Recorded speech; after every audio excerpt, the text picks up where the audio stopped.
babu 133 ka riyadu salihin adabu salam ko neediji hiwrandu ndu an abi hurairata radiallahu anhu anna rasulallah nde nelaɗo sallah sallam qala ɓe maki yusallimu rrakibu ala almashi waɗɗiɗo hino hani hiwrade seppo wal mashi ala alqaidi seppo kadi no hani hiwrade jooɗiɗo wal qalilu ala alkasir yimɓe fanɗuɓe kadi no hani hiwrade ɗuɗuɓe muttafaqun alayh wa fi riwayati al-bukhari was-saghiru ala al-kabir paykon kadi no hani hiwrade mawɗo wa nabi umamata sudayi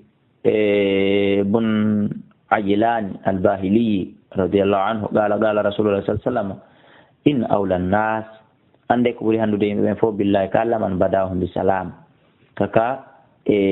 babu 132 joni firuɗen ɗum ɗon rawahu abu dawud bisnadin jayyidin